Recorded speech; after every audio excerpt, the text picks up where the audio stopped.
I would like to, lighten the mood up. Though I'm a structural engineer by qualification, I would like to talk more about the construction issues what have happened while I designed this structure, rather than talking about the hardcore structural engineering stuff over here. It will, I think, keep us awake for some time. Yeah, when it comes to steel structures, generally what comes to mind is mega structures, huge structures, 6 lakh square foot, 10 lakh square foot. We all, first thing that comes to your mind is those huge mega structures. Today, what I will be talking about is a very small structure, a cramped structure, I would say, rather than a small structure. And I think that the steel is, the benefits of steel are actually seen and they outweigh the RCC construction when it comes to cramped construction. Rather than anything else, I think steel should be used for such kind of a cramped places where you don't have any space to work around with. So just to give you a small brief of the project, I mean it is a data center. It's a G+5 storage structure with a total construction area of around 110,000 square feet, a built-up area of about 77,000 square feet. The plot area was only just over an acre over here. The structure was around 27 meters high, built in steel, with the lift and the staircase blocks on both sides of the structure built in RCC. The clear spans were around 9.6 meters. And it had a DG structure at the side, which was around G+2.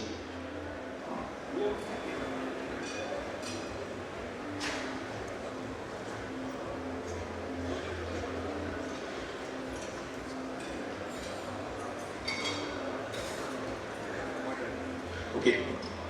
So just to give you a quick orientation of the plot. This is around a 1:2 plot, about 46 meters by around 95 meters.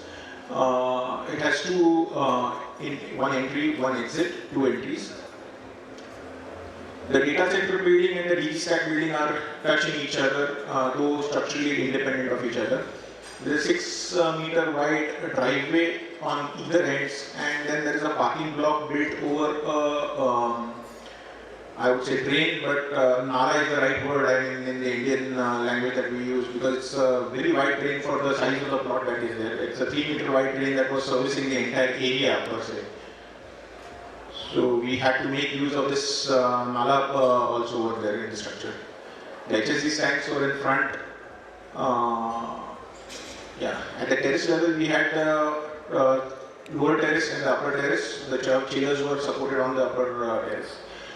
So I have divided this presentation into 3 parts. Firstly, I will be talking a little bit about designs, so bear with me. But what I will do is I will talk about space planning with respect to the design rather than the structural engineering of it. Secondly, I would like to talk about the construction problems that I faced and what were the active measures that we took to overcome these problems. And a small slide over what is the costs that were incurred and a comparison between the RCC and the steel structures with respect to the cost of the building. So the first design comparison that comes to mind is the column sizes. I mean it's obvious, I mean that the column sizes go down. So we did a small comparison of the RCC sizes versus the steel sizes. We all know that data centers are very heavily loaded structures. So we saved around 3% of the carpet area. If you look at it that way, the column size that we designed was a box section of around 480 mm by 480 mm, as against 1.1 meters, which was the optimum RCC size that we were getting. So around 3% carpet area was saved. I think most of the architects will understand what is the importance of this when it comes to space planning on the floor. Immediately the data hall started looking sleeker, much better. The space utilization was much better. They could cramp up those DG stacks in all directions over there because of these bulky columns going away and these small sleek steel members coming in. The second design comparison was in the beams. So when it came to the beams, I mean with their spans and with the heavy loadings of the DCs, I mean what we was there is we saved the beam sizes were reduced to almost half. I mean in some places a little less than half, some places it was almost half. So the so what happened over here because of this? This is very obvious. Everyone will say, "Yeah, ये तो मालूम है." There is nothing new that the column sizes will be reduced if you make building in steel. But what happened is we saved around 3.5 meters overall in the height of the structure. When we have a larger plot, ये 3.5 meters doesn't make any this thing. बड़ा building बना देते 27 meters की जगह 30 meters का building बना देते थे. There is no problem per se. But what happens when there is a cramped building? Over here we hardly had any marginal open spaces. We had 6 meters on one end, 9 meters on the other. So as per the rules, marginal open spaces did not allow us to go beyond 27 meters. Also the aviation norms, not in our case, but generally there are aviation norms also which restrict the height of the building.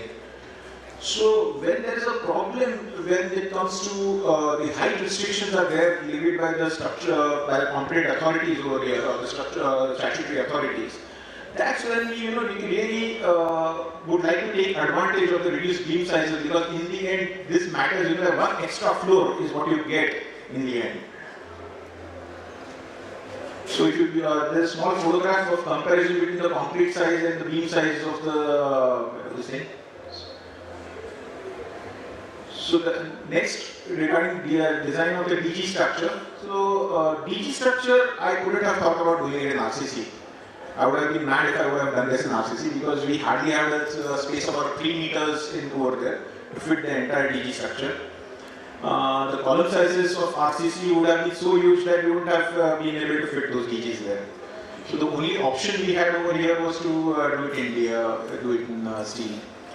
It also gave us some future expansion capabilities, because the data centers were going to be built in phases. The servers were going to come in phases. So what we had was the last stage, or the last floor was going to come up later. So for that, the future expansion capabilities also is not a wet work, so you can construct it at a later on date also. Secondly, the changes in the piping and the cutouts also are much simpler when it comes to building it in steel as compared to in RCC.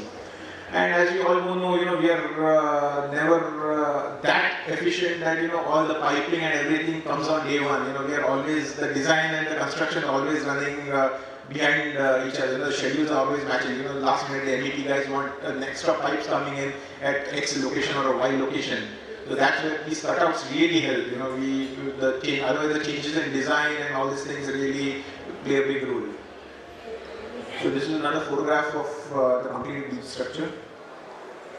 Another aspect of the design is we coupled this steel structure with drywall construction. Instead of this thing. So the drywall construction is nothing but a sandwich panel made of boards on each side. Here we use the Everest boards over here. So one side was fire-rated boards, two hours fire-rated boards, while the other end was of waterproof board on the other end.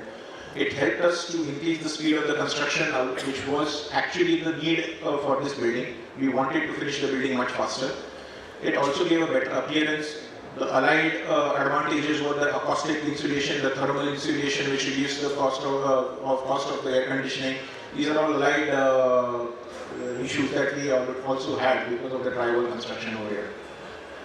So this is a photograph of the finished drywall over there, almost finished drywall. So with respect to the construction, this is very interesting. I mean, we had the entire steel building, G+5 steel building, being constructed in a time span of about 13 months, including monsoon.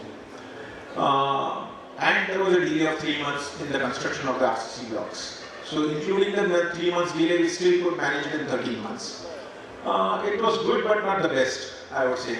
I mean, if you can see the first photograph on the left, I don't have a pointer out here, but if you can see steel construction versus, you can see the lift block that is coming out at the back of that first photograph. I mean, the steel construction has reached the top, but we have hardly reached the second floor or the third floor probably in the RCC block construction.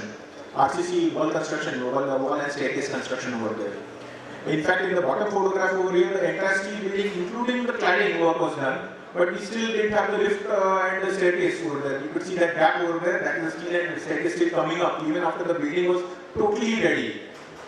So this led me, thinking, as to, can we have an alternate to this, because if you are going to do a steel building for, increasing the timeline, improving the timelines, I mean, an RC block is going to be a hindrance in the end. So I think I heard a good presentation in the first half with respect to, steel course. I think Optimum Consultants had done that presentation. I thought it was a good presentation. I think we can use some issues over there. So the second was the space constraint. The execution was much faster even with the restricted spaces. You can see the cranes working there.